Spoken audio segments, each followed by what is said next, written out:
Et bonjour tout le monde. Cette nuit a eu lieu la D23, comme j'ai pu vous transmettre sur les réseaux, où on a eu plein d'annonces concernant tous les parcs Disneyland du monde entier. Donc ceux Hong Kong, Shanghai, Tokyo, on a aussi Disneyland Paris, et bien sûr les parcs américains. Donc j'ai fait un petit récap, et il va être temps de vous expliquer toutes les nouveautés. C'est parti.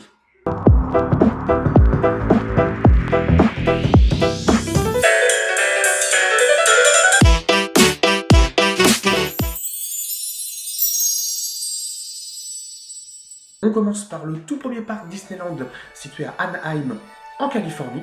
Et donc dans ce parc-là, nouveauté, Avatar, le Land. Donc il y en a déjà un au niveau de Walt Disney World. Donc ce sera le deuxième Land Avatar à s'implanter dans un parc Disney. Et il sera basé sur le deuxième, le troisième et les futurs films Avatar. Il y a également dans le même parc une nouvelle attraction, Coco, avec le début des travaux cette fois en 2026, donc c'est pour dans quelques années, donc une ouverture probablement en 2028-2029. Donc l'arrivée de Coco à Anaheim, sachant que pour l'instant Coco c'est pas une franchise qui est très répartie sur les différents parcs, on a juste nous à Disneyland Paris, le restaurant, le Fuente del Oro, qui est basé sur Coco, mais sinon au niveau attraction, ce sera le premier à Anaheim.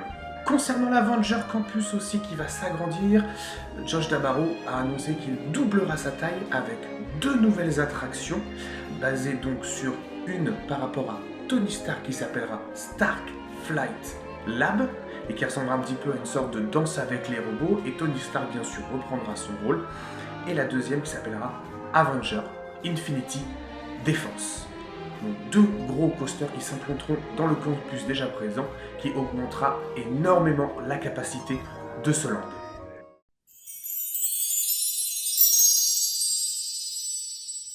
Cette fois, on est en Floride, à Walt Disney World, donc il y a plusieurs parcs, Animal Kingdom, Magic Kingdom, Epcot, etc. Donc on fait un bilan de tout ça concernant Walt Disney World. Déjà, à Magic Kingdom, il y a une nouvelle parade qui va arriver, Disney Starlight. Bien sûr, on n'a pas encore de date, c'est très rare pour l'instant les dates annoncées, ou alors les projets les plus proches, mais souvent si je précise pas la date, c'est qu'il n'y en a pas, donc une nouvelle parade à Magic Kingdom. On va avoir également un lounge sur le thème de Pirates des Caraïbes qui lui ouvrira ses portes en 2025. Du côté de Frontierland, on va avoir deux nouvelles attractions sur la licence Cars. Les travaux de la construction débuteront début de l'année prochaine. Et la deuxième attraction sera plus basée pour les jeunes enfants ou les familles. On sera plus dans une sorte de grand rallye hors piste, en dehors de Radiator Springs. Donc c'est pas la rethématisation pour être à Radiator Springs, ça sera vraiment un décor à part entière, bien à part, puisque comme l'a dit l'attraction, on est en dehors de Radiator Springs, dans un rallye hors piste. Du côté de Animal Kingdom, c'est une histoire complètement inédite qui arrive, c'est l'arrivée bien sûr de Indiana Jones. L'attraction Indiana Jones, elle se situera dans un tout nouveau land qui s'appellera Pueblo Esperanza, et elle comprendra donc une zone bien sûr Indiana Jones, une zone avec Encanto, et avec des nouvelles attractions comme par exemple un carrousel. Amaro, lors de sa présentation, il a annoncé que ça ouvrira totalement en 2027, mais les travaux s'effectueront par phase. Donc ça commencera bien sûr avec Encanto, le carrousel et le terrain. Et l'attraction dinosaure, elle fermera probablement beaucoup plus tard pour pouvoir être rethématisée sur le thème de Indiana Jones. Et toujours Animal Kingdom, on va avoir aussi un nouveau show sur Zootopie qui arrivera pour l'hiver 2025.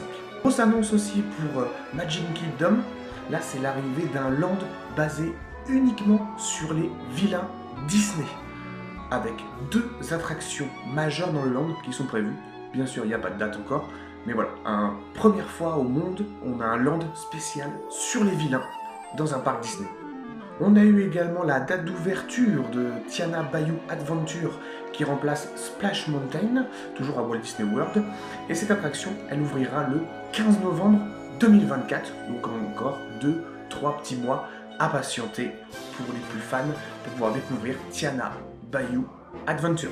Côté de Galaxy Edge, on va avoir aussi une nouvelle aventure avec The Mandalorian et Grogu qui arriveront à l'endroit du Millennium Falcon Smuggler Run. Donc pareil, toute nouvelle aventure au même endroit pour changer un petit peu de ce qu'il y avait déjà. Du côté de Epcot, on va avoir un lounge, mais pas cette fois sur les pirates, sur Spaceships Earth, donc un peu plus futuriste, et lui aussi, il ouvrira en 2025.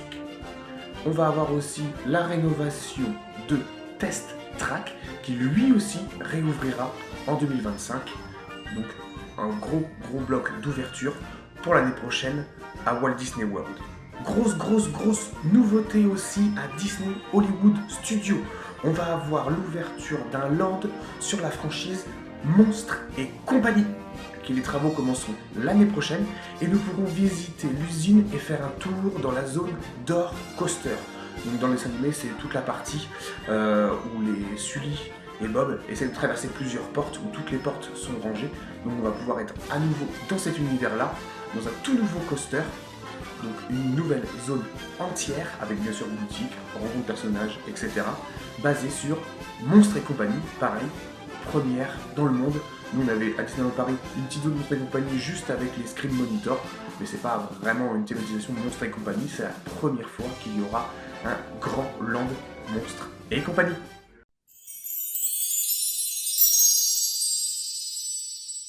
Côté de Tokyo Disney Sea, Reaching for the Stars, c'est un tout nouveau spectacle nocturne qui arrive le 20 septembre.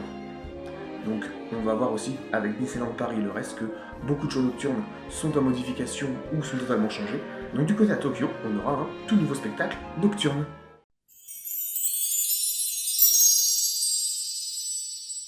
Côté de Hong Kong Disneyland, on va avoir aussi une nouvelle attraction Spider-Man, mais à l'endroit de Hollywood Tower Hotel. Donc pareil, rethématisation de la Tour de la Terreur sur le thème de Spider-Man, et ça sera dans la zone Stark Expo.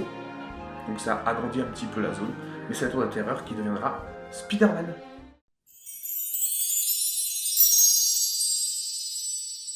Pour Shanghai Disneyland, pas grand chose, juste un petit concept art sur pareil, une future attraction de Spider-Man, mais cette fois pas sur la Tour de la Terreur, juste un petit coaster familial, donc pareil sur le thème de Spider-Man.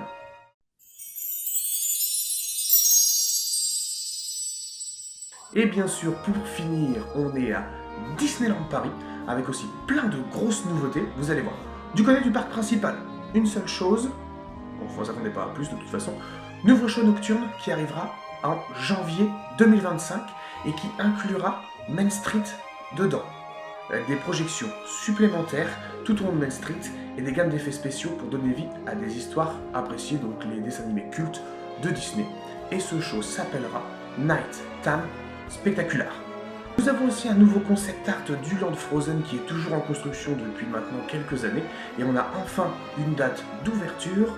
Le land ouvrira en 2026 et on a eu également un nouveau concept pour voir le show nocturne qui aura lieu sur le lac les soirées. Donc on aura et le spectacle nocturne sur le château dans le parc principal et en de plus 2026 on aura le show sur le lac en face du Land Frozen. Grosse annonce concernant Disneyland Paris, c'est l'ouverture d'un troisième land, donc à gauche du Land Frozen, qui à la base était prévu étant Galaxy Edge, qui a été annulé, et sera remplacé sur le thème du Roi Lion, en référence au dessin animé de 1994. Donc une toute nouvelle zone Roi Lion va ouvrir avec un ride qui sera l'équivalent des bûches. Voilà, un Splash Mountain comme il y avait à Walt Disney World. Donc première attraction aquatique à sensation à Disneyland Paris. Lors de cette balade dans les bûches, donc il y aura bien évidemment des chutes pour être éclaboussé, mais il y aura aussi tout un décor avec beaucoup d'animatronics qui sont ancrés, ainsi que des rencontres personnages qui sont proches de l'attraction, et bien sûr différentes boutiques et des restaurants en restant sur le thème, que ce soit et le merch et les menus proposés dans le restaurant. Et voilà pour toutes les annonces qui ont été faites à la D23 concernant l'ensemble des parcs. Ils ont parlé aussi des paquebots, mais j'ai pas fait de récap sur ça, on va rester vraiment focus sur les parcs. Bien évidemment, tout au long de la vidéo, je vous ai mis tous les concept art officiels pour que vous voyez beaucoup de visuels. Et puis, n'hésitez pas à me dire en commentaire quelle attraction vous attendez le plus, que ce soit en France ou ailleurs. Dites-moi également si vous êtes content de toutes les annonces qu'on a eues concernant Disneyland Paris. Et n'hésitez pas aussi à lâcher un petit j'aime, à partager la vidéo, à commenter. Et on se retrouve la prochaine fois pour un nouveau parc.